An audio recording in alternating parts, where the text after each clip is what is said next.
that I just get to do a double day today and tomorrow, or should I say yesterday, because there's still another few more days until the end of Inktober 2020. If you haven't been following me so far, I have not missed a day until yesterday.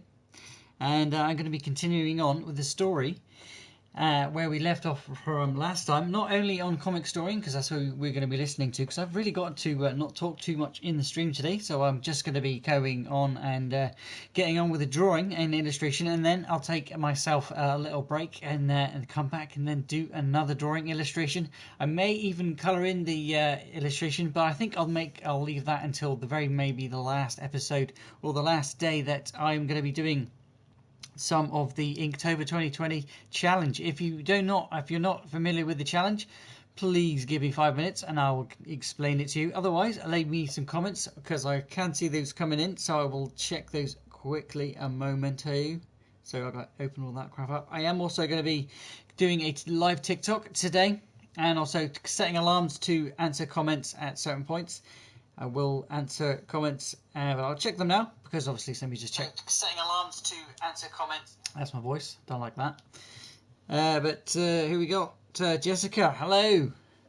Good afternoon. Well, good afternoon to you too. Like I said, if you're the only one here at the moment and you do not know, again, you already know what it is. If you know what this is, good job, because I don't know, because it's not what it's meant to be. It doesn't work anyway. Me and the Morning Skate, if you didn't know, in the last couple episodes of Inktober, I've had a little wingman guest as on the stream with me. He has sort of said and led the story as it's going on and sort of helped me pick some inspiration. Again, I'm going to be using some references. He's gone back to and flown away got to do what he's got to do in real personal. But with the continuing of the challenge, and this is why I took a day off yesterday. Again, took a day off to watch Spider-Man, and then I thought to myself, well, maybe I could make a web shooter. It's not as easy as it looks. So I will be making another one of these. If you want to check out how I did, then you can't, because I haven't made a video out of it. So if you want me to make a video out of making a web shooter, because I have found a few videos, and I had a go, and we've sort of worked out some of the bugs, but not all of the bugs. So if you want to see me doing that, that's going to be coming next month, if not maybe towards Christmas. So yeah, keep viewing because it's going to be interesting what's going to happen after the Inktober 2020 challenge is over. Going to be drawing again, once again. I'm going to be doing one picture again. I'm sorry, I missed 2 days. I haven't missed 2 days. I missed yesterday, so I'll be catching up on that one. So we're doing this page, and we're also doing the second page. So maybe I'll continue. Well, I'll definitely be continuing the page over, because again, if you aren't familiar with the story, then check out all of the previous episodes or previous live streams at the moment, or you can wait until the end of the month where I will be doing a full edit, which I'm slowly dying from making, and staying up until 6 o'clock and kind of made me want to think, no, do you know what, I'm not going to do any drawing today, and that was last night. I'm going to be getting on some more. I've got again set some alarms, so if you've got a last comment, I'm going to go put my alarms on. Alexa, set me a timer for 15 minutes. 15 minutes, starting now. Alexa, set me a timer for 15 minutes. For how long? Oh, 50 minutes, love.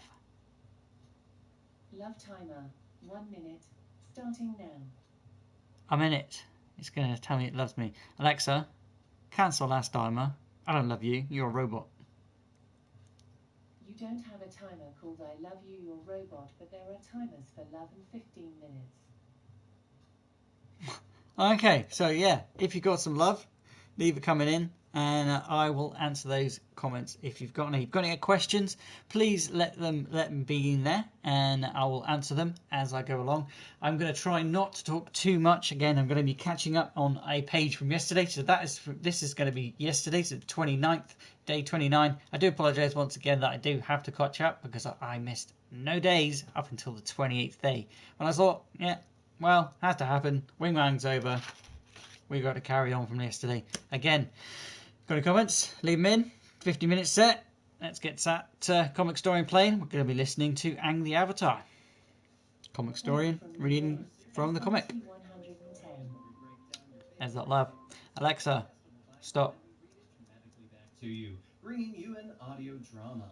I'm your narrator, Dan, and today we are going to be finishing up part 3 of the Avatar comic, The Rift. Heed my words, students of Beifong Metal Bending Academy. She clings to your very being like a heavy, suffocating cloak. Take a hold of its dark folds. And again, the word today is float, so I was thinking maybe getting it towards...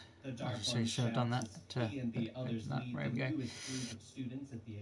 Getting some references, excuse me, getting some references of, excuse me again, and once more, hiccups. Ugh. Some balloons, because you know, everybody floats. They all rush outside, boarding Appa, who leaps into the sky. At the refinery, Aang continues to look into Then I thought, how am I going to make that work with my story? Because we've got Dust Skimmer, who was last coaxing the Dogon, if I remember Morningscape naming the animal, which was my dog, and a dragon, which obviously is my dog, you know. But the Dogon was being convinced to, I'm saying, come over to Dust Skimmer because the eyes of the other, or Lothar, whatever, he were stolen by the Dogon. Again, if you aren't familiar with the story, please go and check that out, because I'm not going to explain it too much, because we've got to be getting some drawing of floating. I didn't want to do water, because I don't really want to bother with the boats, so I thought balloons, because everybody floats. Down here. Once she has drunk the last of the water, Toph asks Satoru to stay.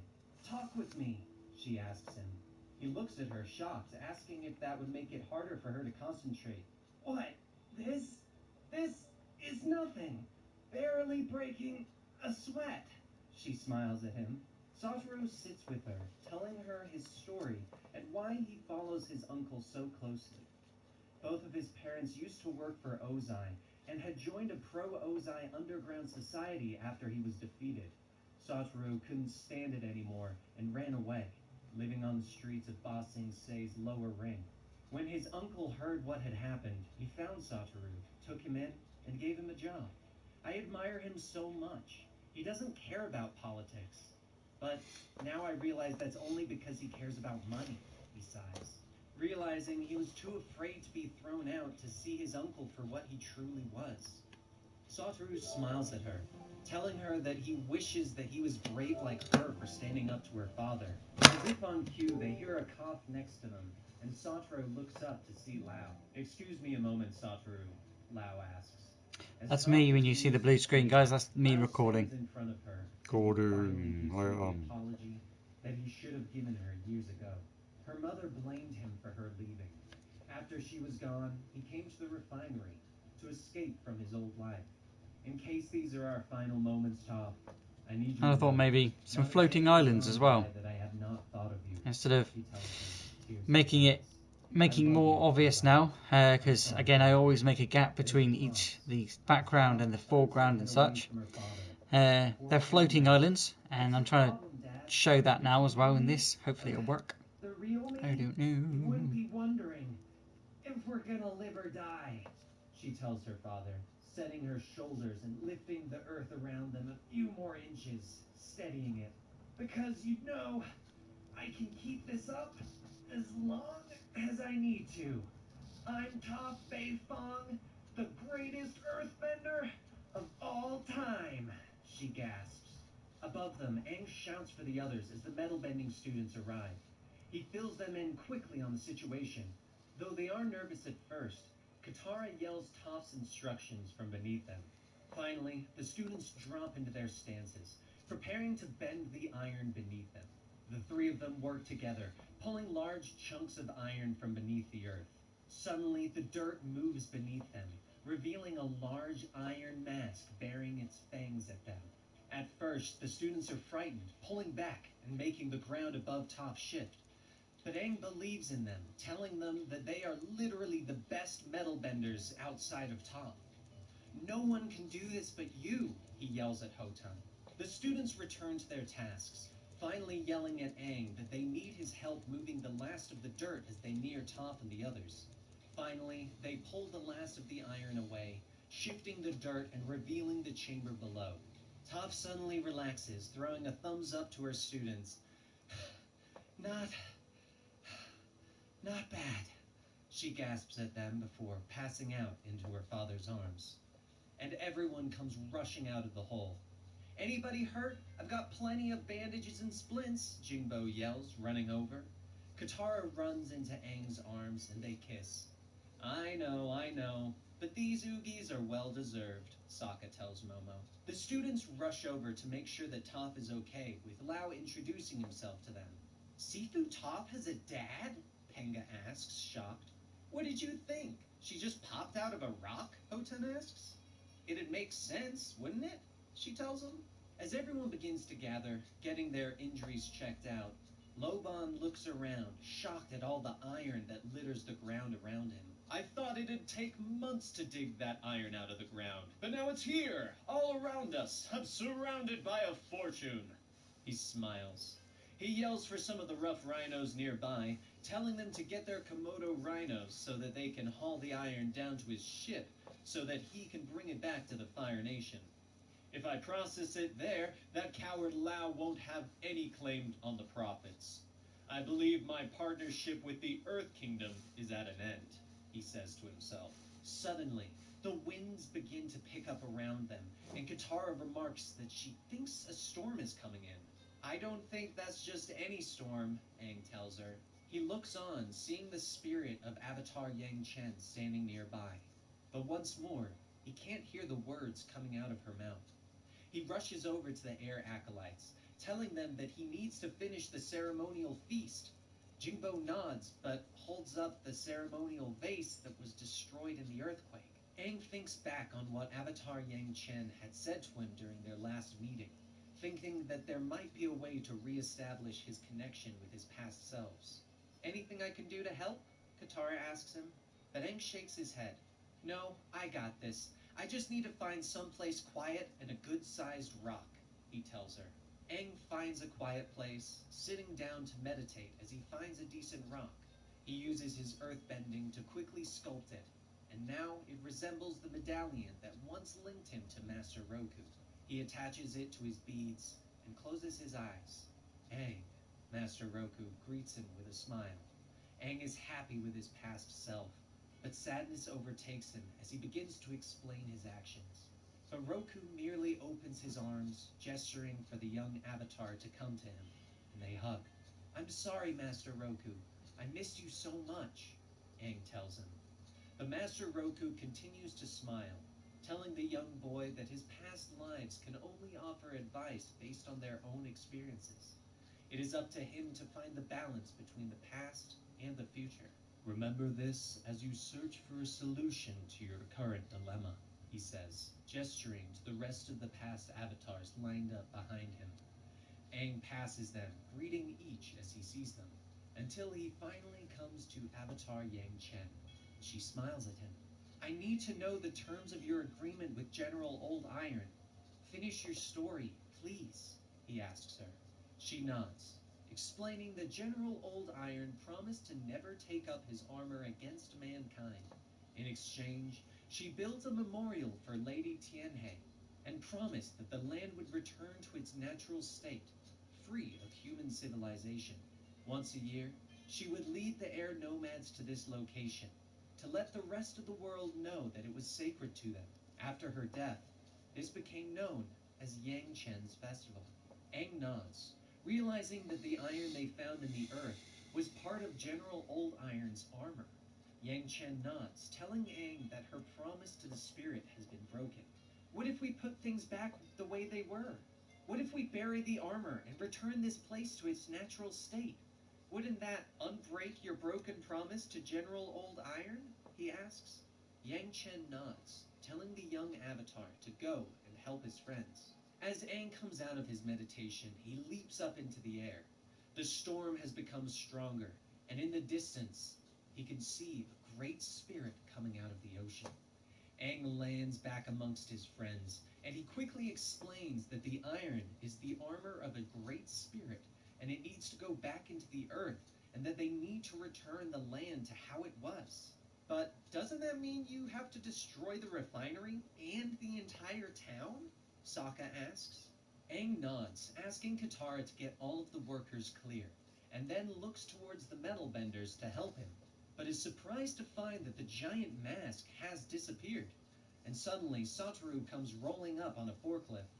I saw my uncle and a couple of rough rhinos dragging the mask down to the beach, he shouts. Aang tells him that he needs to get it back. I'm on it, Satoru shouts, and Sokka gets on board the forklift. Me too, he shouts as they ride off. Can I drive? Sokka asks. No, Satoru tells him sharply. Down on the beach, the rhinos are trying to load the mask as the storm lashes around them. Suddenly, a boomerang comes flying out, snapping the ropes tied to the great hunk of iron. The Avatar needs you to return that mask, Sokka tells them. Uncle, your greed almost got us killed in that mine. Haven't you learned your lesson? Satoru asks. But his uncle glares at him, telling him that he had planned for Satoru to be his successor, but now he realizes the young man doesn't have what it takes. Rough rhinos, take care of those two, Loban orders his men.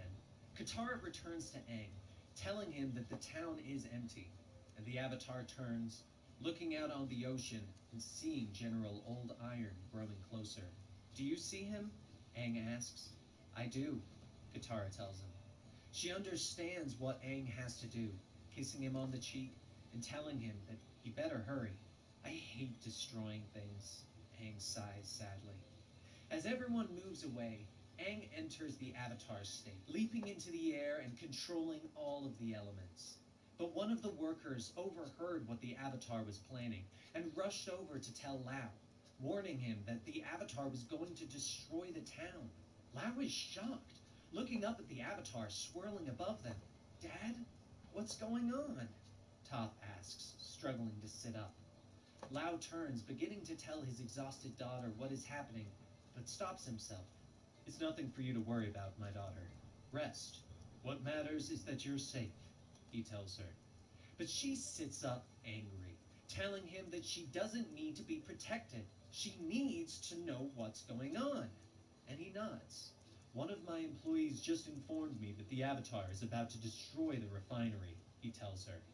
He explains that he doesn't know why, but losing the refinery would ruin him. He sighs, telling her that they wanted to do something new, a joint project between the two nations. It's a symbol that can only exist in a world of peace, he sighs. He bows before his daughter. So please, Toph Beifong, you're the greatest earthbender of all time. Help me, he asks. Toph smiles, energy flooding through her body as she gets off the bed. Come on, you lily livers, let's help the man out, she tells her students. Over the refinery, Aang launches 3 massive fireballs towards the main building. But the fire impacts a wall of earth that rises up from the benders. Toph, what are you guys doing? Aang asks, coming out of the Avatar state.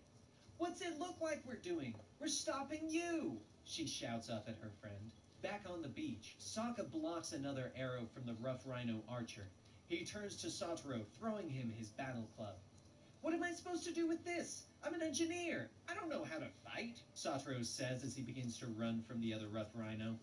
Look, I fight people more powerful than me all the time. If you can't beat them, outthink them, he shouts. Alexa, stop, because I need to finish what I'm doing. Hello, Mr. Rough Rhino Archer Guy. Here's my guess. You got super good at the bow and arrow because you're not so great at hand-to-hand combat, Sokka says, squaring off against the bowless bowman. That's not true. I trained for years, the archer shouts, throwing a punch that Sokka easily blocks. With a quick twist, he spins and throws the archer to his feet. Satoru leads the other rough rhino back to the forklift. He smashes the engine, letting the steam shoot out and hit the man in the face. Sokka comes over, smiling at Satoru, outthinking their attackers. You think your advice applies to things even bigger than the rough rhinos? Satoru asks with a look of fear on his face. How big? Sokka asks as he begins to turn around. That big? Satoru whispers, pointing to General Old Iron as he comes out of the ocean. Loban continues to struggle to pull the mask down the beach towards his boat. But suddenly, it begins to glow and float up into the sky. He stares up in shock at the giant spirit standing over him, but he refuses to let go of the rope. Satoru rushes over, jumping and holding on to his uncle, begging for him to let go of the rope. Sokka jumps up, grabbing onto the big man as well, and all together they begin to lift higher and higher into the air as Satoru continues to yell for his uncle to let go. No, don't let go! Whatever you do, don't let go! Sokka shouts as he looks at the ground far below them. The mask locks into place on General Old Iron's face as the three humans dangle below his mouth. Back at the refinery, Aang is trying to explain to Toph and her students the situation, but finally just gives up. Toph, there's just no time to explain. You gotta trust me, okay? I gotta make this place look the way it used to, he shouts at her. Why? So you and your acolytes can have your little picnics here and act like it's the olden times again? She asks him. Aang tries to explain that he needs to prove to the spirits that humans can preserve things. By destroying everything those people built? She shouts. She yells at Aang that the refinery is the future, and she won't let him destroy the future. Toph, please! You gotta get out of the way! Aang yells at her. But Toph and her students drop into a battle stance. Make us! She shouts at him. Aang throws a blast of wind at each of them, knocking the three of the students off their platform. But Toph is prepared, blocking the blast with a wall of earth. She begins to throw blocks of earth at Aang, hurling them forward with powerful punches. Aang dodges, but eventually one hits him and he falls to the earth. Irritated, he blows the last rock apart with a vicious punch. Get ready, Team Beifong! Let's metal bend! Toph shouts, taking up a position with her students. Aang dodges their metal attacks, trying to explain to Toph that if there were any other way, he would be doing it. But the students interrupt him. Is that the giant ancient spirit you were talking about? Pengu asks, pointing over their shoulders. In the distance, General Old Iron begins to walk through the town. The iron around them begins to lift up, encasing the massive spirit in a dark armor. Meanwhile, Katara gasps as she looks up at the great spirit and sees her brother hanging from its mouth. Sokka, hang on, she shouts. Like I have a choice, Sokka yells back. Katara creates a water slide out of the rain and positions it beneath them. I've got you guys, now let go, she yells to them. Both Sokka and Satoru shout for Loban to let go of the rope, but the man is too afraid. I can't, he shouts in fear. Yes, you can. Just breathe out slowly and let go, Satoru tells his uncle calmly. The three of them fall, caught in Katara's water spout. They float to the ground below. You know, I don't think I like water slides any better than I like dirt slides, Sokka tells his sister as he coughs up water. Meanwhile, Aang floats up to General Old Iron's face. General Old Iron, I am the Avatar, he begins to shout. But the spirit interrupts him. I know who you are. I was once taken in by the chittering of one of your predecessors. No more. I've come to do what I should have done long ago. Wipe your kind from existence, the spirit shouts, bringing his fist down and smashing the buildings below. Katara blocks his second blow with more water bending. Before Old Iron can attack again, he is hit from behind by a massive dirt fist that Aang has created. Aang floats atop an earthen body that rivals Old Iron in size, and the two great behemoths begin to trade blows back and forth. From afar, the metal benders look on. Hop to it, Team Beifong! The Avatar needs our help! Toph yells, beginning to run towards the fight.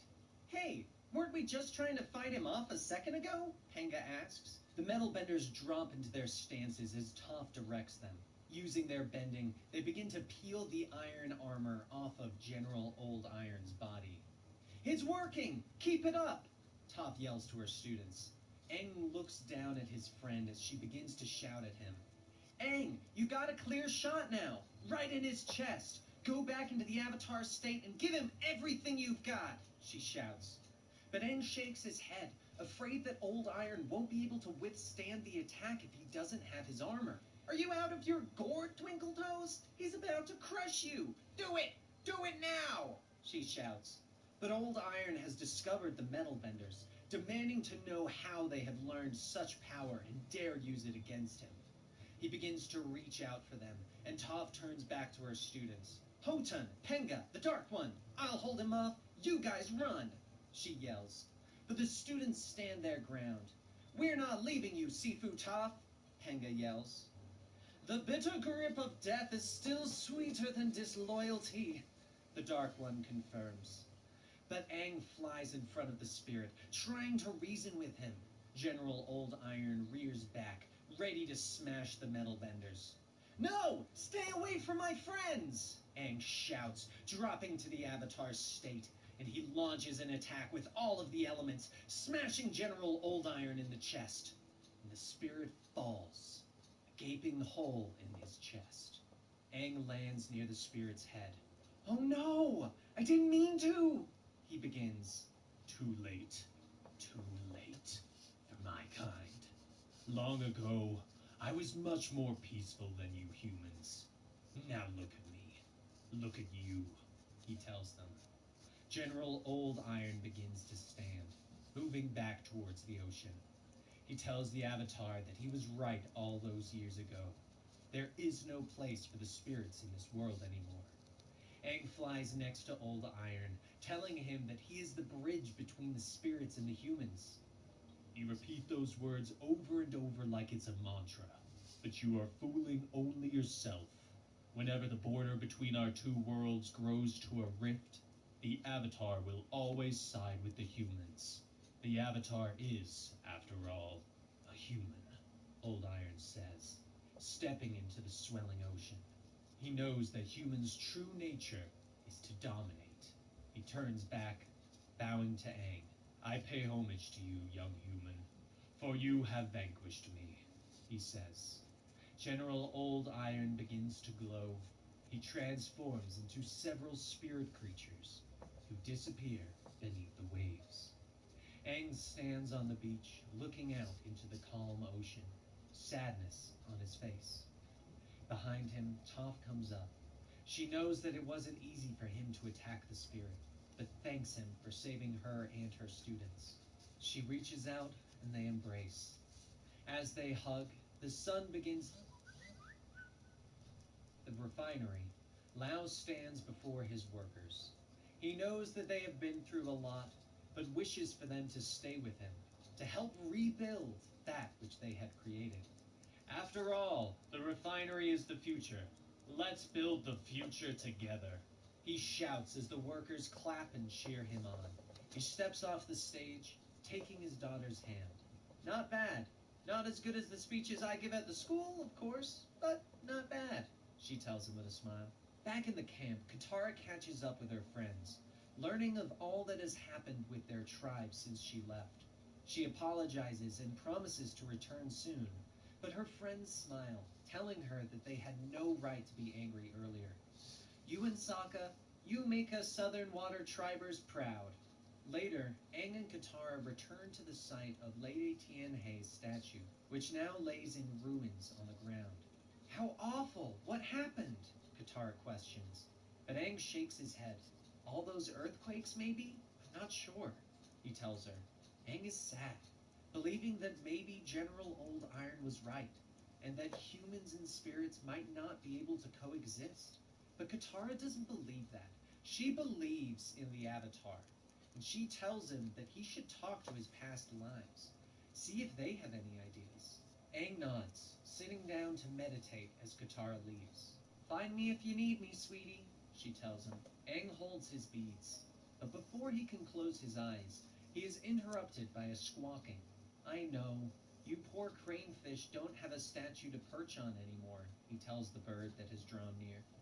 More of the birds appear, and they begin to squawk and glow as they encircle Aang. You aren't just normal birds, are you? Aang suddenly realizes. The birds begin to glow and fuse, and suddenly Lady Tianhe is standing over Aang. She smiles at him. telling him that she was once the caretaker of this coastline. The seashore was beautiful, but also stagnant, characterless, and unchanging. That is, until a small group of humans built a magnificent city here, she tells him. She explains that after General Old Iron left her, she began a new tradition. Once a year, she would take the form of a human and stroll through the city's streets, marveling at everything the humans had created. One night, she met a human that she fell in love with, and she decided to make her human form permanent. They were eventually married, and her sweet prince became the king. But eventually, as with all humans, she died, and her king blamed himself. But you didn't die. You're right here, Aang tells her. Yes, my king was brilliant, but he was wrong. Spirits don't die. We simply take a new form, she explains. General Old Iron was wrong as well. It is not human nature to dominate, but to create, she tells him. She begins to shimmer again, taking the form of the cranefish once again. She tells Aang that while humans falter from time to time, she knows that they can learn from their mistakes. I believe that ultimately, you will create a civilization that preserves and protects while it grows. The birds begin to leap into the air as Lady Tianhe explains that the spirits will always have a place in this world, as long as the humans make one for them. But how can you be so sure we'll do that? How can you know? Aang asks the birds as they fly away. And as the last bird leaves, Aang can hear Lady Tianhe's final words. I don't know, young Avatar. I hope, she says. 3 months later, a new tradition has begun. The parade moves through the streets of the town, led by the air acolytes and the metalbenders. Toph reaches out, punching Satoru in the arm. What was that for? He shouts. The refinery's been open for almost 2 weeks, and you haven't invited me back yet. Weren't we supposed to be in some kind of partnership? She shouts at him. Well, I was kind of expecting you to just waltz back in whenever you felt like it, Satoru tells her as Toph sits next to him. What? My father raised me to be better than that, she tells him with a smile. Katara looks around at the new tradition, shocked that Aang is okay with the loud parade, and Sokka selling meat on a stick. Aang agrees that it's not the same tradition. We're calling it the Spirits Friendship Festival. He smiles as he looks around at everyone having fun. Same tradition, only in a new form. And that brings us to the conclusion of the Avatar series, The Rift. I hope you guys enjoyed this, and if you did, please be sure to give the video a like, subscribe to the channel, click that bell icon, get those notifications when we release our new videos, and leave a comment down below. And if you enjoyed me, Dan, your narrator today, you can always find me on Twitch at twitch.tv/Cyloo91, that's CYLOO91. If you want to support the channel, you can sign up for the YouTube membership or our Patreon at patreon.com/comicstorian. Thank you guys so much, and I will see you again next time with the next installation of the Avatar series.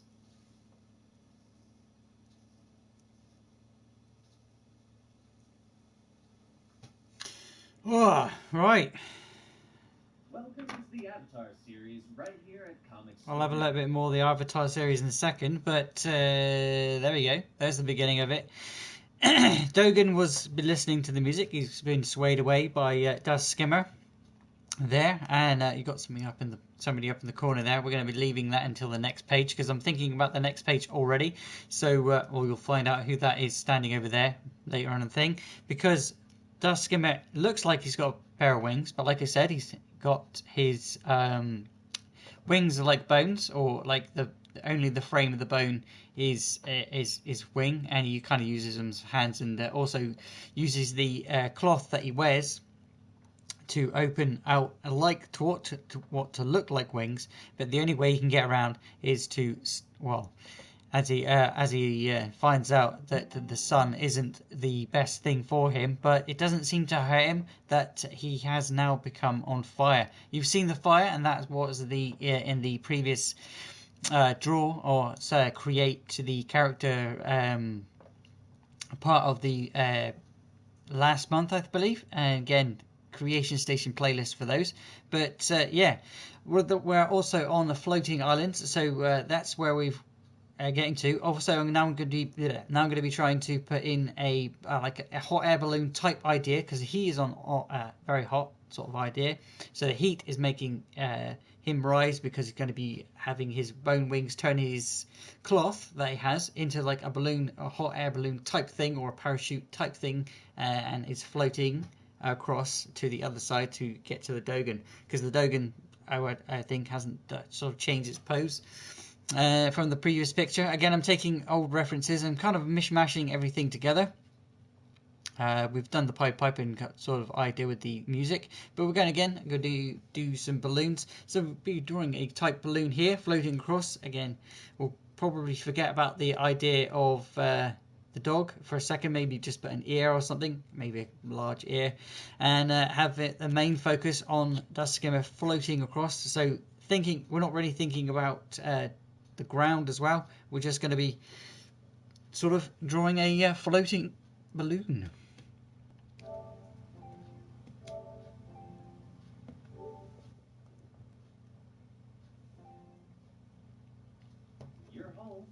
But I forgot to do the TikTok, and I just checked that there's no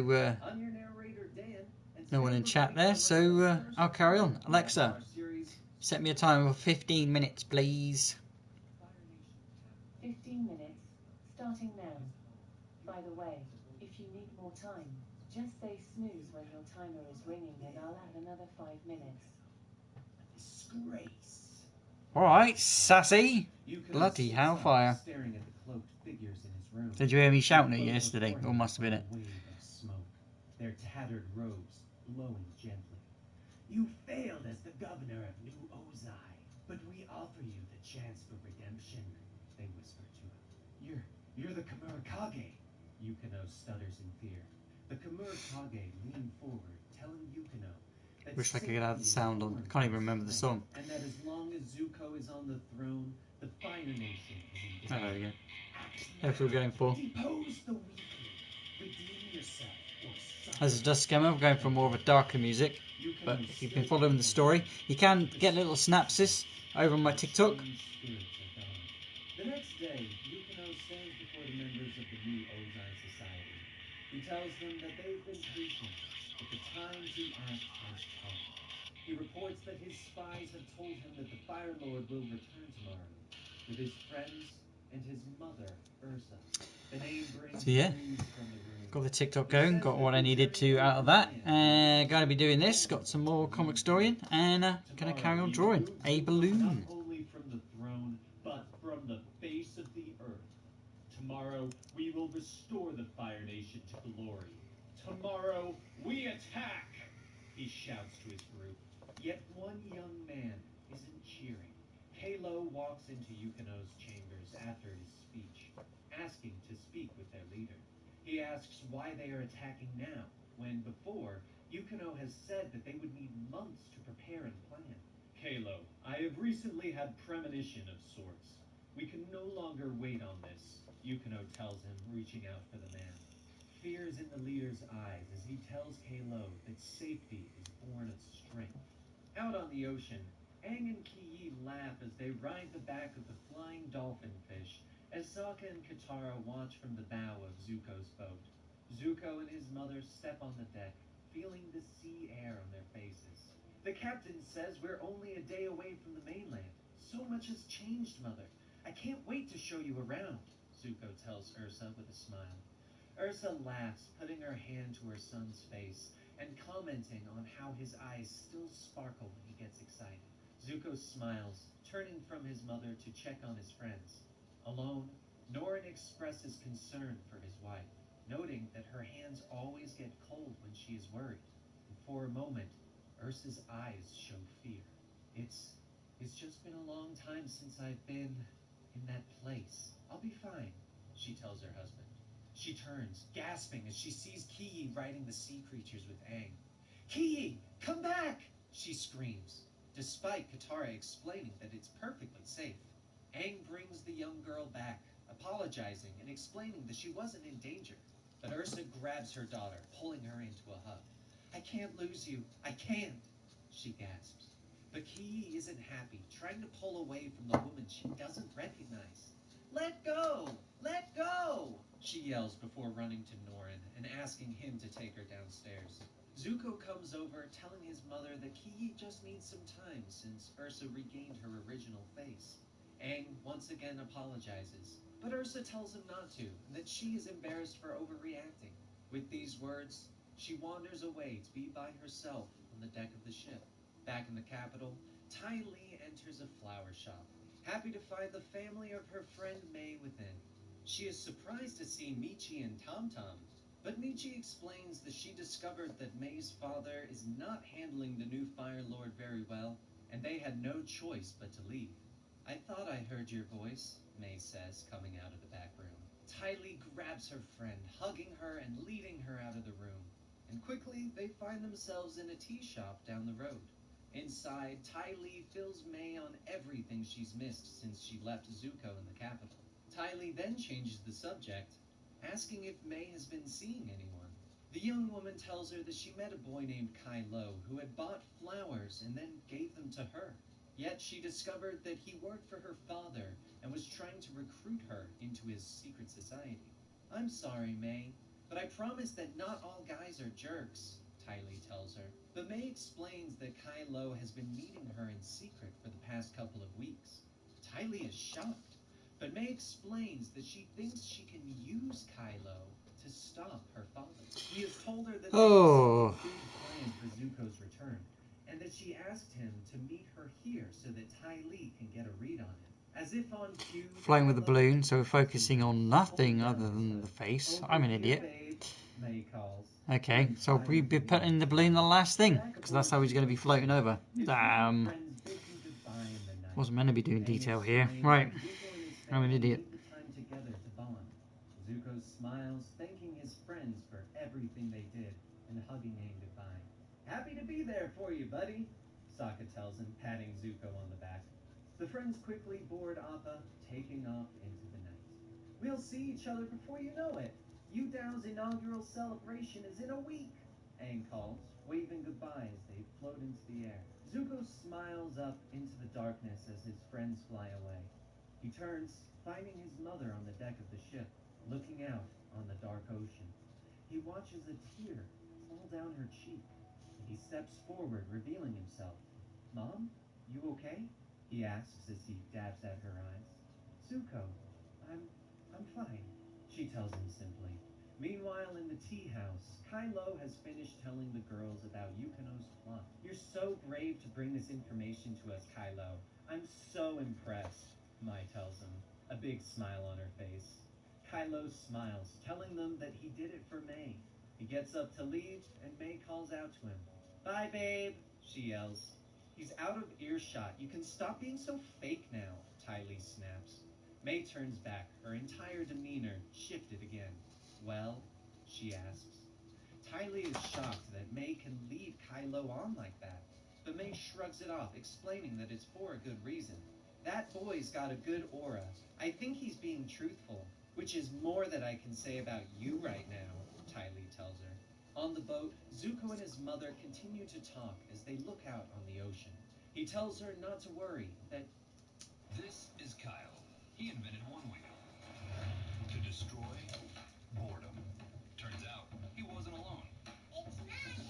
Nope, it's science. We put a motor in the wheel, added lithium batteries, and programmed the board to balance for you.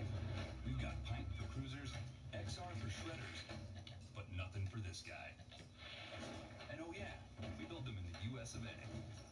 So get a one wheel today and help destroy boredom forever. This is Let's Make the New Now, brought to you by NatWest. I'm your host, Steph McGovern. In this episode... Shut up.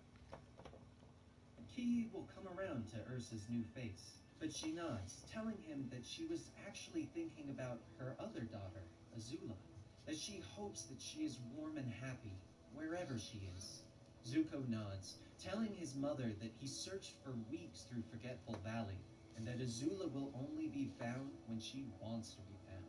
I'm sure she's safe, If nothing else, she knows how to survive. Happy though? I don't even know what that would mean for her, Zuko tells his mother. Finally, Ursa forces a smile. Zuko, we shouldn't be so dour on the eve of our homecoming. It'll be wonderful to see you in your element, she tells her son, taking his hand. Zuko is shocked that his mother's hands are freezing and moves to lead her below deck. But they are both stunned as a messenger hawk lands on the rail. Zuko pulls free the message from the Kyoshi warriors, reading it quickly. When questioned, he tells his mother that it's nothing he can't handle and sends her below deck. The next day, Ursa is surprised that they haven't reached Harbor City, but are just off the coast. Zuko nods, telling her that they have changed plans. And suddenly, the water next to them begins to bubble as a submarine breaks the surface. Wow! What is that? Kiyi yells. A submarine, a ship that goes underwater. It's based on one of my friend Sokka's designs, Zuko tells them. That funny guy with the boomerang? Doran asks. That's him, Zuko nods. The hatch pops and Iroh reveals himself, waving to his nephew. He gets out, hugging his nephew and accepting thanks for acting in his place. Iroh turns, bowing to Ursa and apologizing for all the pain that his family has caused her. He is shocked, though, as Ursa pulls him into a hug. Iroh, what are you apologizing for? Your presence in the family always gave me hope, she tells him. Zuko holds his hand out, helping Suki off the ship, and she confirms the plan with him. She'll escort him and his family along a hidden route, while a decoy takes the main roads. So you were able to find a decoy then? Who? Zuko asks. Well, Iroh sort of volunteered, she says as they both turn to see the old man smiling and waving vigorously. No offense, Uncle, but you and I don't really look alike, Zuko tells his uncle. But Iroh smiles, telling his nephew that the people will only see his hand. What do you think? Is my hand waving filled with enough angst? I've been practicing all morning, Iroh tells him, demonstrating his angst-filled wave. Finally, they all begin to board. Zuko leans down to his sister, convincing her to take Ursa's hand, even though she doesn't want to. They all board the submarine and take off, allowing the flagship to continue on its way. Arriving at Harbor City, the ship is greeted by throngs of supporters cheering for the return of Fire Lord Zuko. The ramp lowers, allowing the Fire Lord's carriage to drive forward. Everyone cheers as the Fire Lord waves to them. Inside, the guard turns to Iroh. Why so sullen, General Iroh? He asks, looking at Iroh's serious face. I find that method acting works best for me. How can I wave with angst if I don't feel the angst? Iroh tells the man. Meanwhile, the other Kyoshi warriors wait off the coast as the submarine arrives. The family quickly disembarks, boarding the waiting carriage. The group doesn't hesitate, quickly beginning to move away from the shore. Along the normal route, May and Ty Lee look out from one of the watchtowers. May's eyes narrow as she looks out at the road as the convoy begins to grow closer. A watchtower every 100 yards or so? A narrow road that forces you to travel single file? This is probably the most heavily fortified road in the Fire Nation. Why would my dad choose here, in broad daylight? He's a lot of things, but stupid isn't one of them, May tells her friend. Kylo's a liar, she hisses. But Ty Lee defends the man, telling May that she was the one who was lying the other day. Finally, one of the warriors interrupts them, telling them that the convoy draws near. Ty Lee draws their attention, pointing to a group of men sliding down from the hills around them. Up there! That must be them! She shouts. What did I tell you? Good aura, that boy, Ty Lee shouts as they all leap out of the watchtower's window. On the ground, the new Ozai warriors have already surrounded the Fire Nation soldiers, knocking several of them off their ostrich horses. How can you defend that impostor? One of the Ozai warriors snarls, standing over a Fire Nation soldier, his hand ready to shoot flame. But Ty Lee is there, hitting the warrior in several pressure points and dropping him to the ground. The rest of the Ozai warriors are dropped quickly as May moves to the carriage. Iroh, you okay in there? She asks. The door bursts open, revealing the elderly Bender. Oh yes, the Dragon of the West is ready! He shouts, but his face drops as he sees the warriors defeated around him. But he quickly gathers himself. Good work, everyone, and so quick! He congratulates the group of soldiers. May nods, admitting that it was over too quickly. My father gathers an army, yet he sends these 6 buffoons to take out Zuko? It doesn't add up, she whispers. She bends down, trying to get information out of one of the warriors, but they are interrupted as Suki's distress flare shoots up over the forest. So much for Kylo's good aura, May hisses. In the forest, Zuko's convoy is stopped as a tree suddenly falls in their path. What's going on? Zuko questions from the window. Suki looks back, telling him that an old tree fell in their path. But Zuko turns, looking at sticks of dynamite tied to another tree. I don't think that tree fell because it's old. Get down! He shouts. The bombs explode, surrounding the group with fallen trees. Free Fire Lord Ozai! Free Fire Lord Ozai! The Ozai Society chants from the woods. The Kyoshi warriors draw their fans, preparing themselves. Ready yourselves, sisters! We're in for a fight! Suki yells. Zuko turns, ordering his family to stay in the carriage. The warriors continue to chant as Yukino steps forward, a mask covering his face. Zuko, the time has come for you to return the throne to the one true Fire Lord. We demand you step down at once.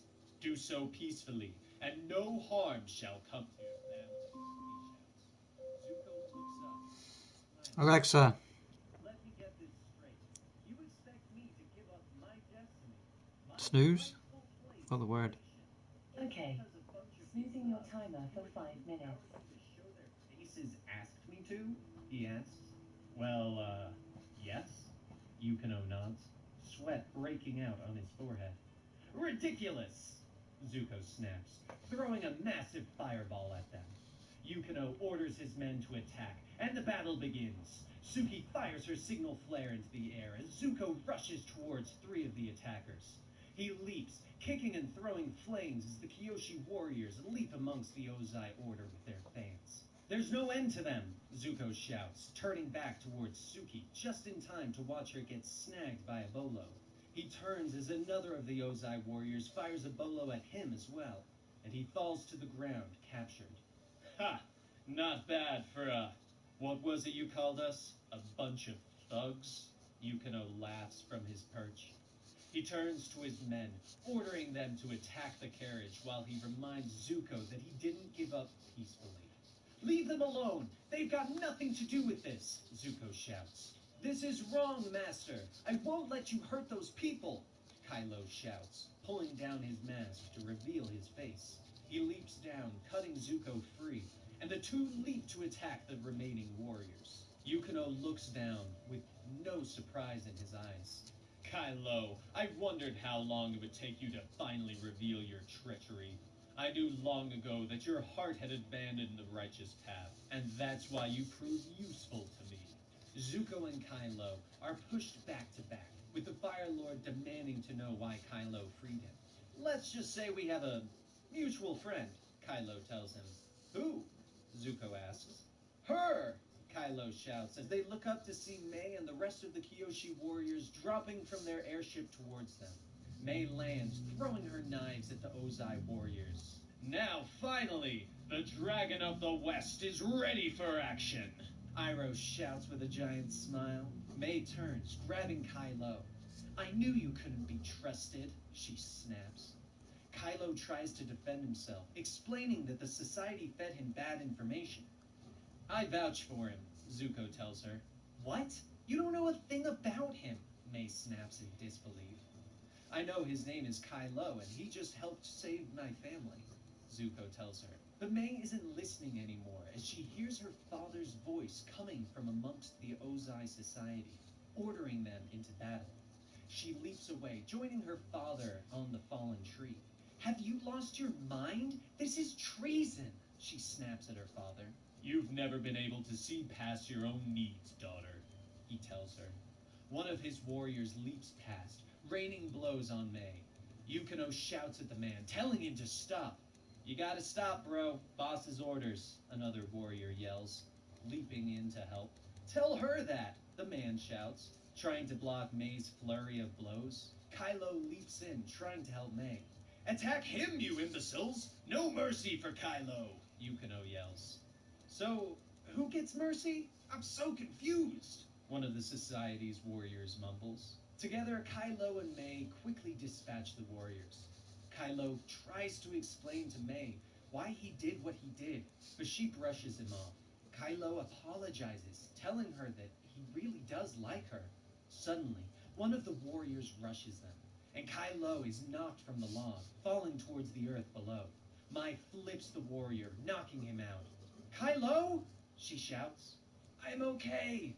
My leg might not be, but I am, he shouts back up to her. May turns as her father comes up behind her, pulling down his mask. May, it's just you and me now. Please, listen, he tells her. Meanwhile, Zuko is surrounded by the rest of the society warriors. Fitting, isn't it? The imposter Fire Lord meets his end in a roaring fire. One of them laughs. They blast Zuko, showering him in flames.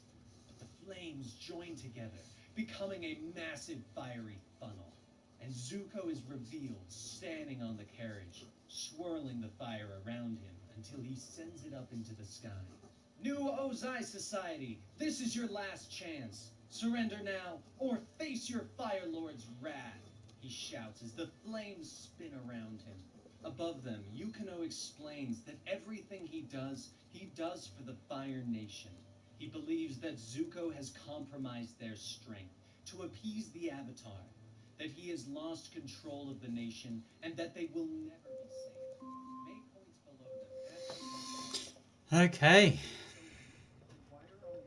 There's another 15 minutes and another illustration and another time to press record. Alexa, stop. If you don't think there's any truth in what I'm saying, go ahead. Arrest me, So, he tells her. Ow, ow, ow. pause that. Like I said, Duscummer's got his wings up. I don't know if you can see all the detail there, but I kind of try to hide it because I went a little bit and made him a little bit of a mistake. But you'll see what the difference is when I get the colour in. Again, I'll do a little bit of shading with the Copic markers, but I'm really enjoying doing the colouring. So I'm going to have to do a double, probably a triple day tomorrow of colouring if I don't get round to colouring that this evening. Because I've got another page to do because we're on day 28. We're doing day 28, but we are actually on day 29. So what we're going to be doing next, I said I wanted to do a hot air balloon type thing, and the next word is shoes. Today's word is shoes. So I'm thinking maybe a lead shoe, and it's bringing him down because up in the corner is Blue Angel or Blue Angle, sorry, because he's seen what's going on. Dust Skimmer sort of trying to come over and to get the dog to give him the eyes of the other. Now, the dog hasn't got the eyes. Now, shall I put them in? Or shall I just say that the dog or the Dogan is being coerced to go and find them again, maybe? Is he going to be using them to track them? Because he saw in the last few pages, Dust Skimmer saw where the eyes had been buried, but didn't actually, or maybe he didn't see exactly where he did, or maybe just saw the dog going off. I don't know.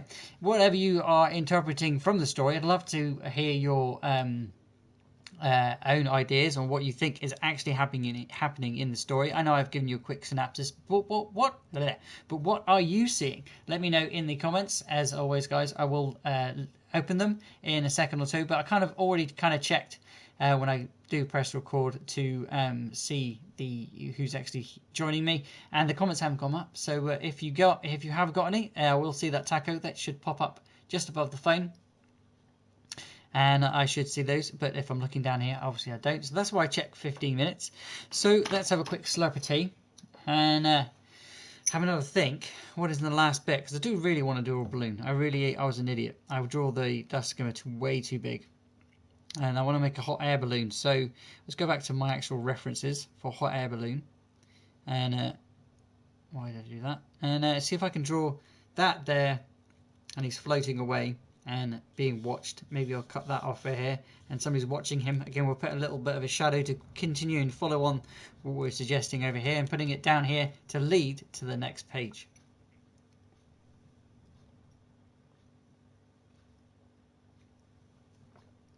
Kylo whispers with every step as he moves through the forest.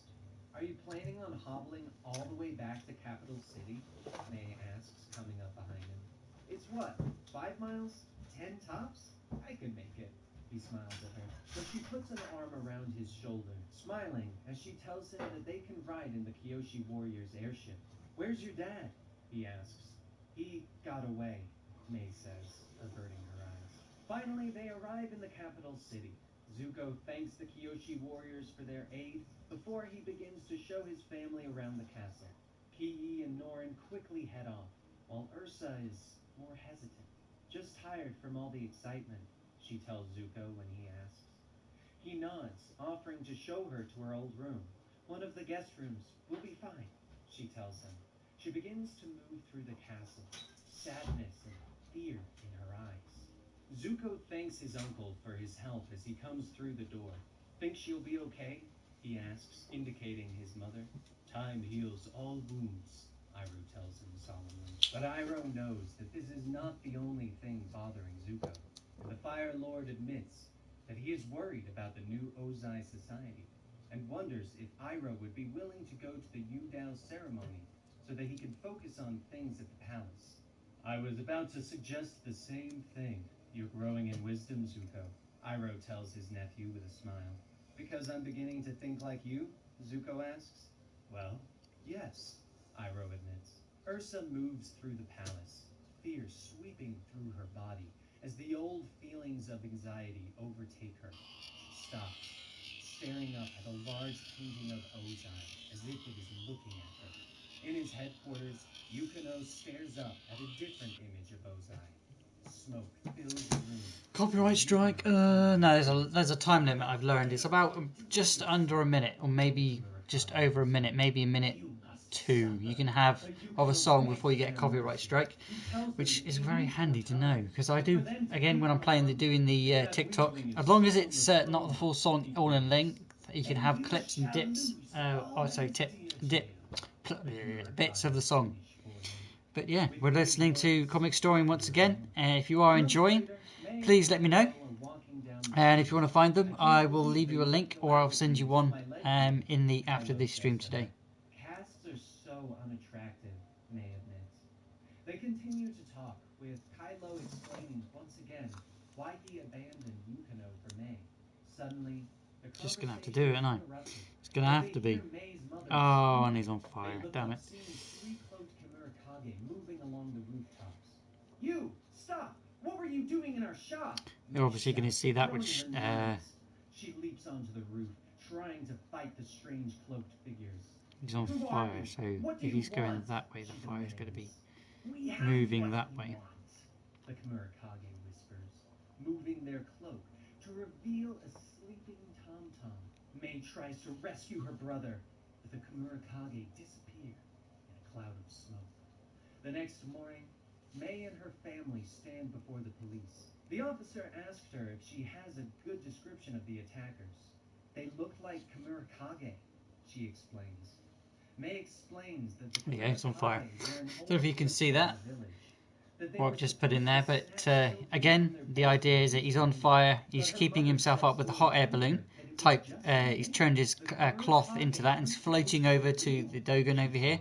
But somebody's watching him. I'm going to be putting that down in this page here. The guards turn to bow. What are you doing here? May asks. I heard about what happened last night. I'm here to help. If we're up against spirits, though, we'll need more than just me. We'll need the Avatar. And that is the conclusion to Avatar Smoke and Shadow, Part 1. If you enjoyed this video, please be sure to give it a like, leave a comment down below, subscribe to the channel, click that bell icon to get the notifications.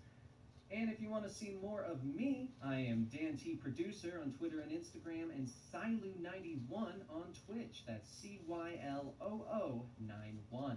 Thank you guys once again, and I will see you next time with Smoke and Shadow, Part 2. You can't outrun trouble. You have to walk towards it. Georgina Rios. Where have you been hiding? It's Georgina Ryland. I am in the middle of a political cover-up. Do the Argentinians know? Leave it to me.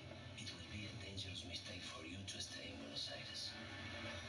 Sometimes people push us too far. Our only choice is to fight back.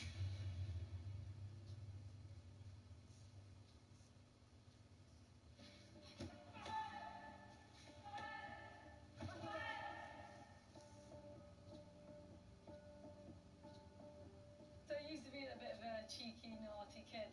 I tried all different sports, and then literally a week later, I just stopped and think, I'm bored of it now. With taekwondo, like, my granddad took me down, just wanted to get me, into something and going in the right direction. Ever since that day, I just non-stop loved it. That's one of my biggest values is my family. They come to London, they saved up to come to Rio as well, and then they've already got their flights booked for Tokyo. London, is the best moment in my life so far. It was so special. That was the one I wanted to win, and it had to be gold in that one. And in Rio, it was the ultimate pressure. I hadn't lost in like 2 years up into it, so basically if I lost, it was like a big fail. To win gold, was just the best feeling ever. To be fair, I think the pandemic has kind of helped me put things into perspective and just realise, how lucky I am to be going for a third Olympic gold. I think this time in Tokyo, the pressure is, I've kind of told myself, am I the chosen one? Like, can I be the only person to get 3 Olympic golds? People on the outside don't realise what goes into winning an Olympics. Every hour of your day is focused on that. I've always been interested in nutrition. As an athlete as well, what you put in, you get out. I just see myself as kind of a machine, and I'm trying to fuel it the best I can. After every training session, I'll take a shake. Most of the time, the gold standard way or the hydro way as well. Gets the protein in quicker than any other one. Definitely a game changer for me when I'm making weight. I absolutely love the amino energy as well, like all the different flavours. It just helps me to get that extra bit of focus in training. Or if I've not ate well the night before, I can feel it in the session. I feel tired. I can feel the difference when I am fully fueled.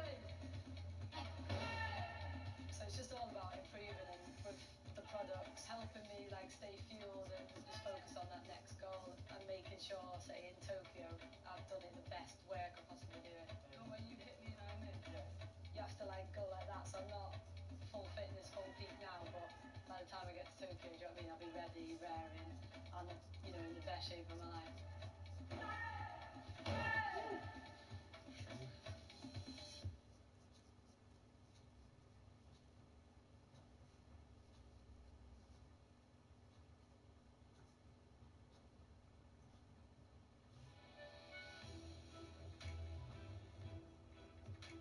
If you're a man who's the uncompromising kind, the world's closest electric shave is the best you'll find.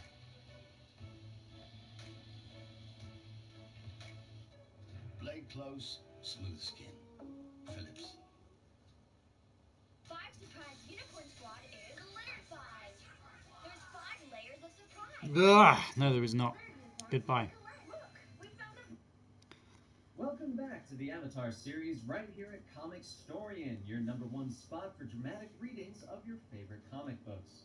I'm Dan, your narrator, and today we are going to cover part 2 of Hell, I'm drawing there, but Shadow. trying to make this into cloth now, so's. Taps against the bowl, signaling the end of meditation time. Xing Ying goes over waking up Jingbo, who once again apologizes to Aang for having fallen asleep. As the acolytes leave, Aang turns back and thanks Iroh for allowing them to use his tea shop once again. Anytime, Avatar. Tea and meditation go so well together. The elderly tea master smiles. Saga and Katara pop their heads in, asking if Aang is ready to go. Just finished, Aang tells his friends. Perfect timing! We just got everything packed on Appa, Sokka tells him. Iroh comes out asking the group where they are going. To the South Pole. It'll be our first time back since the end of the war. Sokka tells him. The kids explain that they're heading back to help rebuild. Plus, Aang is looking forward to penguin sledding. And to eat some of Auntie Ashuna's seal jerky, Sokka whispers lovingly. What? You hate Auntie Ashuna's seal jerky, Katara yells at her. Auntie Ashuna's seal jerky. Absence makes the heart grow fonder, he tells her as they begin to walk towards Appa. But Aang stops short, surprised by the arrival of a messenger hawk. Reading it, he explains to the others that Zuko is having trouble with spirits and needs the Avatar. Why don't you guys come with me? I'm sure it won't take long, he tells them. It's Spirit World stuff. When's the last time Spirit World stuff didn't take long? Sokka asks. Katara nods, agreeing that their father is waiting for them. And so Katara and Aang hug, with the Avatar apologizing.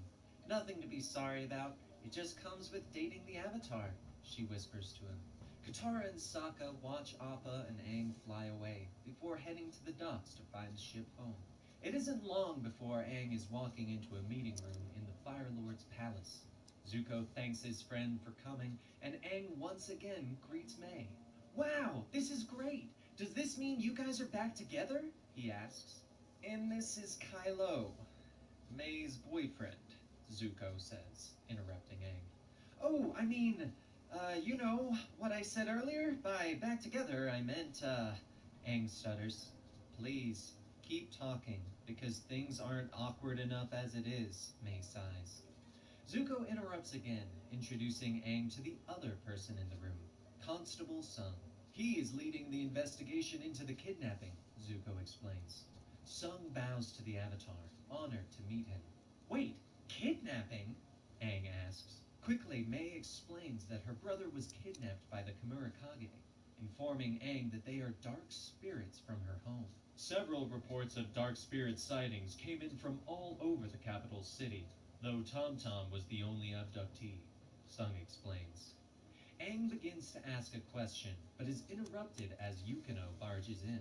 The guard apologizes, but Zuko waves them off, explaining that he is the abductee's father.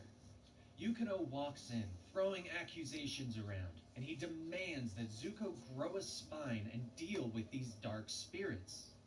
Everyone knows the spirit world begins to act up when the human world is weak, Yukino shouts. Aang tries to argue, but Yukino isn't listening. He suggests that Zuko place a curfew over the city and assign a special task force to hunt and fight the dark spirits. Take down just one of them, and we'll show the spirits that humans aren't meant to be trifled with, he tells him. Aang steps in, explaining that a curfew will just make people afraid, and that a task force wouldn't be able to fight the spirits anyway. Let's just figure out what happened to Tom Tom, and then we'll know what to do next, he tells his friend. What the Avatar says makes sense, Mai agrees. Zuko closes his eyes, pondering for a few moments. Wise advice, Avatar. Constable, please escort Yukino out, he says. Yukino begins to shout at Zuko, telling him that he is unworthy of the throne. Imposter! Imposter! He begins to yell. Zuko is shocked by the words, and he quickly turns to Mai, asking if her father was part of the attack by the new Ozai Society. Not that I know of, she tells him after a brief pause. I thought I recognized his voice, Zuko tells her. Aang steps in, asking Mai to tell him everything she knows about the Kamurakage. I've already told you, they're just an old legend, Mai tells him. Zuko nods, knowing a place where they can find out more about old legends. As Zuko and Aang walk out of the room, Kylo turns to Mai. He asks why she lied about her father, that Yukino should be in jail, but Mai shakes her head, explaining that when they find Tom Tom, her father will be the safest place for him. With this, she walks out of the room to join Zuko and Aang. Meanwhile, Constable Sung is escorting Yukino out of the palace. Yukino finally explains to Sung that this is just the beginning, that the dark spirits see Zuko as weak. If I were you, I'd keep a close eye on your boy, Yukino warns. After boarding Appa, the group flies over to the Fire Sage's capital temple in the surrounding mountains. You've been here before, Mai? Kylo asks, in awe of the vast structure. Once, An ex thought it would be romantic to share a meal over the burial site of his ancestors, she explains. And he was right. It was romantic, Zuko smiles. So, you guys, how about we, get going on whatever it is we came here to do? Aang laughs nervously. Inside, they are greeted by Great Sage Shiu. He bows before the Fire Lord and the Avatar, and quickly he begins to ramble about several new forms of meditation that he has developed before Zuko interrupts him. I'd love to hear more, Shiu, I swear, but right now my friends and I need to get into the Dragonbone catacombs, he explains. Shiu sighs and walks over to the great seal on the floor. Stamping his feet, he draws fire around him, activating the seal and creating a great staircase that spirals down into the floor. Creating fire to light their way, the group quickly descends into the darkness. Meanwhile, Constable Sung sits and eats dinner with his wife. She is telling him a story of their son, but he is barely listening, thinking about the words Yukino spoke to him. He suddenly pauses in explaining to his wife when he hears footsteps from his son's room. He rushes forward, discovering smoke seeping from beneath the door. With a smash, he kicks in the door, discovering the Kamurakage stealing his...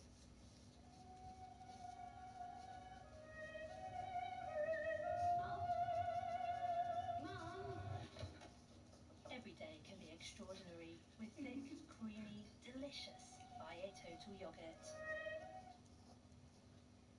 Having a bank account that works for you is important, especially if money's on your mind. With the current account switch service, it's easy to switch to one that's right for you. Just pick a bank and a date, then everything is done for you. Even overdrafts can move too.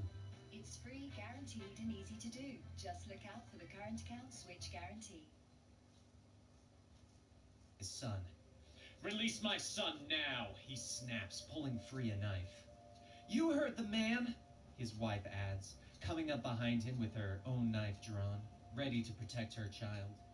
The spirits watch them for a moment, before one of them rushes forward. The parents try to fight, but the Kamurakage dodge around their strikes, filling the room with smoke. Both parents fall to the floor coughing, and when the smoke finally begins to dissipate, their son is gone. Within the catacombs, the group is moving forward, passing the bones of dragons and images of Zuko's cranky-looking ancestors. Aang is confused, asking how this will help them learn about the spirits.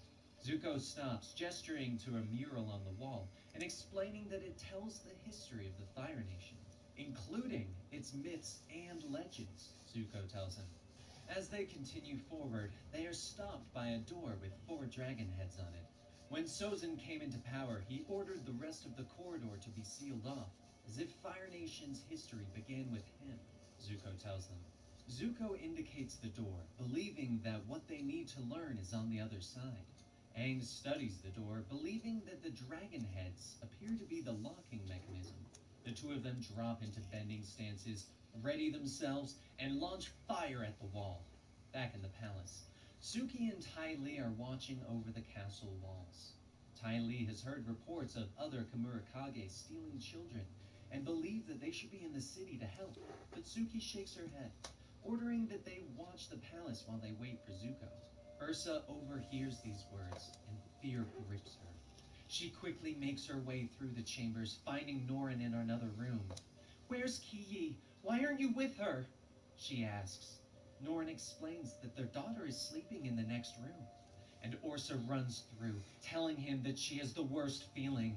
Yet as they open the door, they both find the young girl asleep in her bed.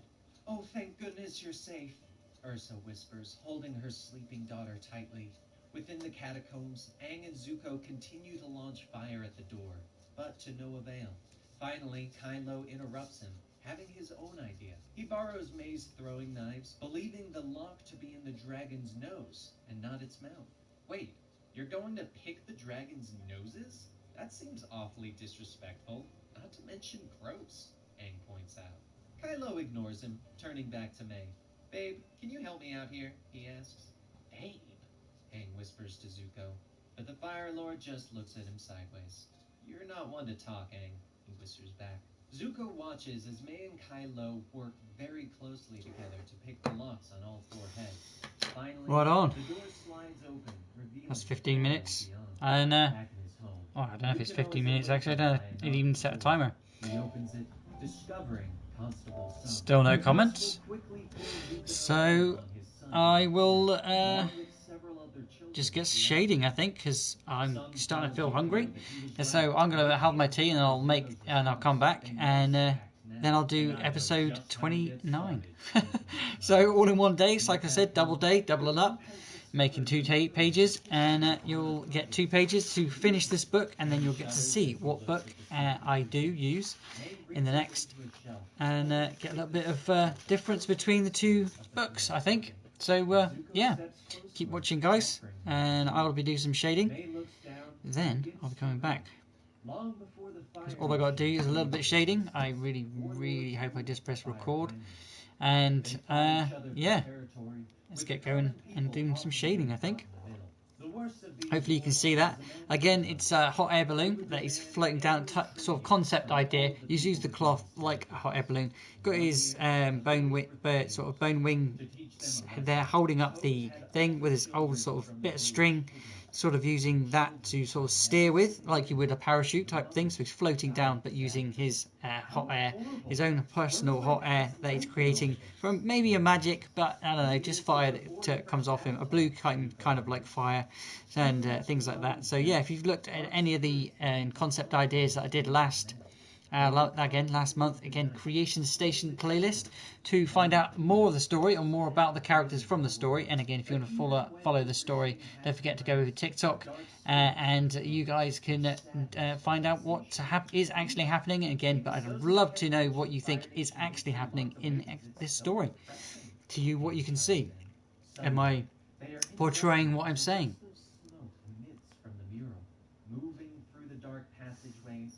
Aang doesn't think twice and quickly follows it deeper into the catacombs. Back in the city, Yukino and Sung are moving through the streets, trying to enforce the curfew on a father and his son that were working late.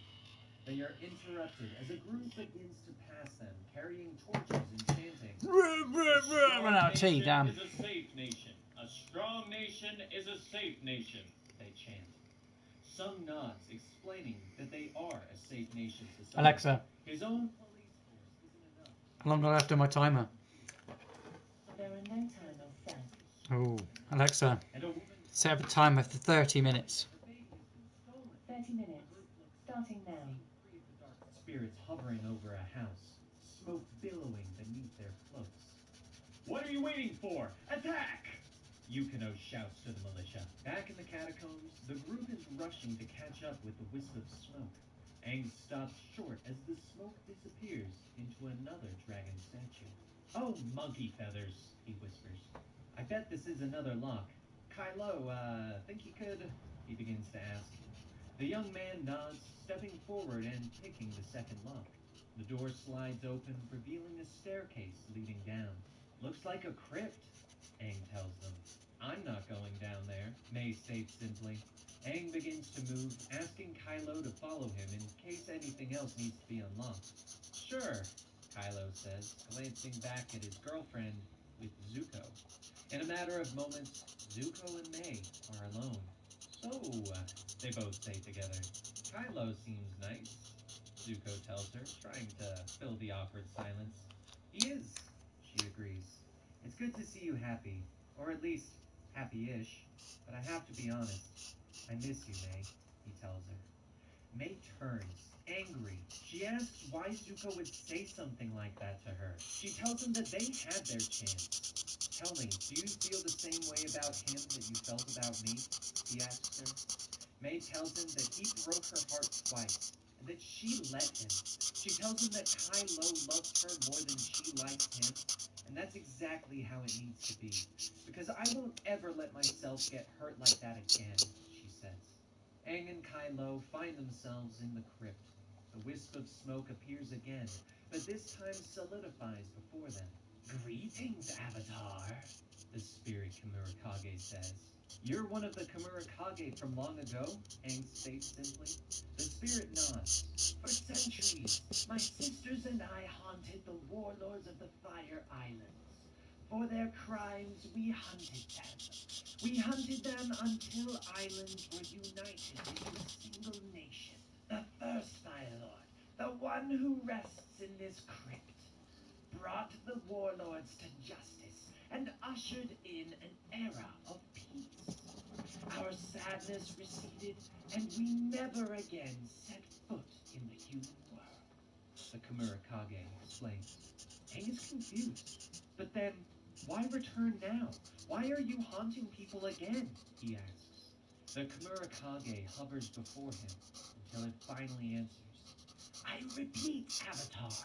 From the time of the first Fire Lord until this moment, we have not entered your world, it whispers. A short time later, Appa is flying the group back to the capital city. Aang repeats himself, explaining that the spirits aren't the same as the past. So they're different spirits that look like the Kamurakage? Zuko asks. Maybe, Aang nods.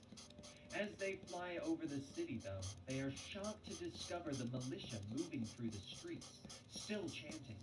They land quickly, with Zuko rushing over to Constable Sung. What is the meaning of this?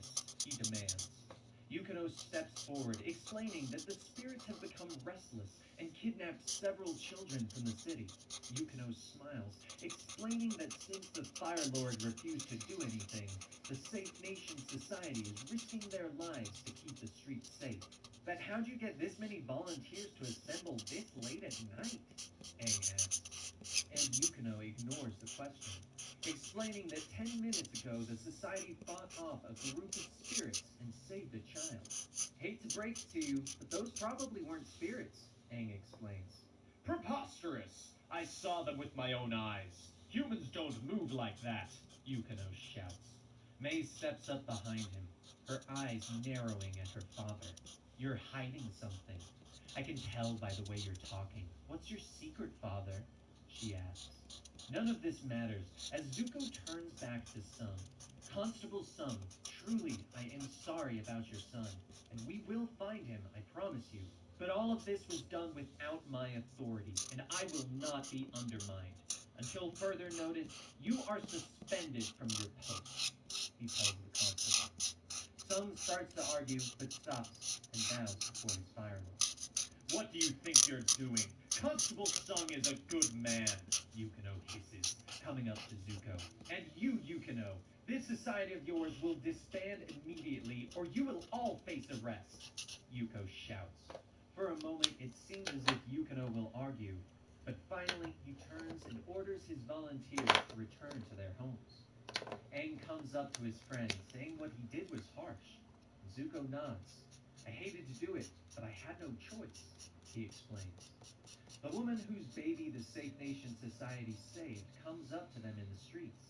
Fire Lord Zuko, with all due respect, the Safe Nation Society just saved my daughter.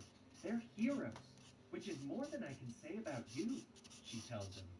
Aang and Zuko return to the palace on Appa, while May fumes in the streets about what Zuko did. When Kylo finally brings her home, she watches him leave, as she looks down in her hands, which holds a picture of her and Zuko together, and quietly, she puts it back in its drawer. A short time later, Zuko walks through the corridors of the palace when he hears a whisper. Help me, Zuzu! She's holding me tight with her cold hands. I'm suffocating! He whispers from her bed, Ursa clutching her tightly. Would you like to sleep in the other room? Zuko asks, helping his sister free herself. He puts her on his shoulders, walking through the halls and telling her about his day. He puts her in the other bed, bidding her a good night. Meanwhile, Constable Sun's son finally wakes up. He finds himself in a strange room, surrounded by other kids. The child is scared, but Tom Tom eases his fears. Our moms and dads will be here soon, one of the other girls tells him with a smile. The boy asks how they know, and they point to the door as it opens. Because Tom Tom's dad is here. Our moms and dads can't be far behind, she explains with a smile as Yukino enters the room. The man smiles at the children, telling them that they need to go to bed so that their parents can come and see them. Yukino tucks his son in, telling him that it'll be just a few more days until he can see his mother and sister again. My friends and I are going to make the Fire Nation strong and safe again. By staying here, you and the other children are doing your part, he tells them. At the palace, Zuko looks up at the night sky. Suki comes out, reporting that the palace is secure, and the two begin to talk in the night air. And Zuko admits to be worried about Tom Tom, that he hopes the trauma won't affect him. He stares over Suki's shoulder though, seeing smoke coming from Kiyi's room. They both rush through the palace, others joining them as they find the room empty. Aang and Zuko lean out the window, finding the spirits trying to escape. They're running out. Oh dear. Put her down, now! Zuko shouts, and they leap to attack the spirits. But one lashes out and kicks Aang. That definitely felt like a human foot. Try chi blocking them, Ty Lee, he calls. I'm trying! The Kyoshi warrior shouts as she tries to attack the shifting spirit. Suki grabs the spirit with Kiyi, but the Kimura Kage tosses the young girl to another. They try to give chase, but smoke suddenly swirls around them, causing them all to choke and cough. Aang, acting fast, blows all the smoke away, and the last of the Kimura Kage tries to escape. But Zuko hits them with a blast of fire, knocking them to the ground. That's it! It's over! Nowhere to run, nowhere to hide, he hisses, stalking over to the fallen spirit. Fire ignites in his hands as he steps over the Kimura Kage. Where'd your friends take my sister? Same place as the other kids? Answer me! He demands. The Kimura Kage shifts, revealing a hand beneath her swirling cloak. Lightning begins to crackle, and she lashes out, lightning flying from her hands. Zuko gasps. Azula? And that is the end of part 2 of Avatar: The Last Airbender, Smoke and Shadow. I hope you guys enjoyed this video, and if you did, please be sure to give it a like, subscribe to the channel, hit that bell icon to get those notifications, and leave a comment down below about how excited you are for Smoke and Shadow Part 3. If you want to find more of me, Dan, you can find me on Twitter and Instagram at DanTProducer or on Twitch at Silu91. That's twitch.tv/CYLOO91. Thank you guys so much for watching, and if you want to support us even more, you can join our YouTube membership or go over to Patreon, patreon.com/comicstorian, where for $2 you get access to all of our podcasts, early access content, and much more. Thank you guys so much, and I will see you again next time for part 3.